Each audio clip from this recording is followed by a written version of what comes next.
জনগণ উনি এখন আর জাতীয়তাবাদী দলের কেউ না, উনি সারা বাংলাদেশের জনগণের সবার নেত্রী হয়ে গিয়েছেন এবং সবার সেবিকা হিসাবে উনি আমাদেরকে ছেড়ে চলে গেছেন। ওনার জানাজা আমরা দেখলেই বুঝি যে বিশ্বে যে 4-5টা বড় ফিউনারেল প্রোগ্রাম হয়েছে তার মধ্যে অন্যতম একটি 3-4 নম্বরে আমাদের দেশনেত্রী বেগম খালেদা জিয়ার এই জানাজাটা অনুষ্ঠিত হয়েছে সাধারণ জনগণের পার্টিসিপেশনের মাধ্যমে।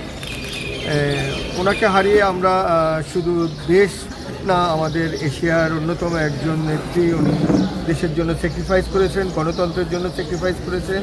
ওনাকে অনেক প্রেশার দেওয়া হয়েছে, অনেক সুযোগ দেওয়া হয়েছে আপনি দেশ ছেড়ে চলে যান, বাট উনি বলছেন না, আমার এই দেশে আমার শেষ ঠিকানা, আমার বাইরে কোনো ঠিকানা নাই, আমি বাংলাদেশেই থাকবো, বাংলাদেশেই আমার মৃত্যু হবে।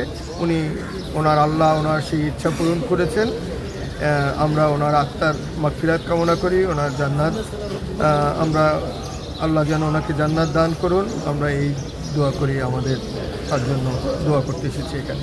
ভবিষ্যৎ আমরা উনি এত অ্যাকোমোডেটিভ ছিলেন, ওনার মধ্যে কোনো হিংসা ছিলেন না, উনি কোনোদিন কোনো বাজে কথা বলেন নাই, কাউকে কোনোদিন কারো শত্রুতা করেন নাই।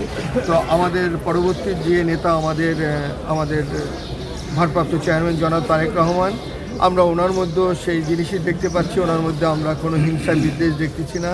এর মধ্যে আপনি দেখতে পাচ্ছেন উনি সবার সাথে বসতেছেন, সবার সাথে কথা বলতেছেন জাতীয় ঐক্যের জন্য।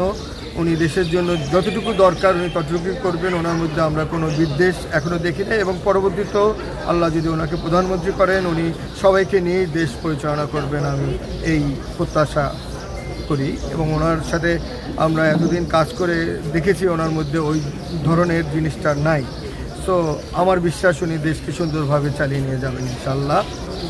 নতুন নেতৃত্বর প্রতি আমার আহ্বান থাকবে, যারা এখন নতুন নেতৃত্বে যারা আসছেন, অলরেডি চলে আসছেন, অলরেডি নিজেকে এস্টাবলিশড করে উঠেছেন, আমাদের দেশনেত্রী, আমাদের গণতন্ত্রের মা, ওনাকে ফলো করলেই হবে।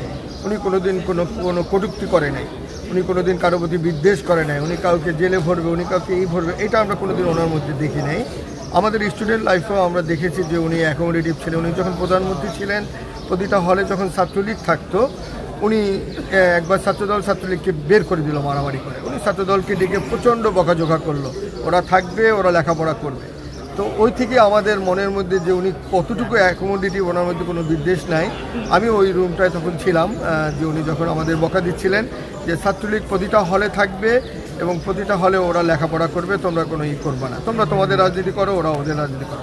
তো আমিও এই জেনারেশনকে বলবো যে এই জাতীয় মব সৃষ্টি না করে দেশের স্বার্থে সবাই এক হয়ে আপাতত দেশকে আমরা বাঁচাই, তারপরে আমরা সবাই মিলে দেশ পরিচালনা করব। দেশ একটা অত্যন্ত ভালনারেবল সিচুয়েশনে চলতেছে, সো আমাদেরকে ইউনাইটেড থাকতে হবে সবাইকে নিয়ে।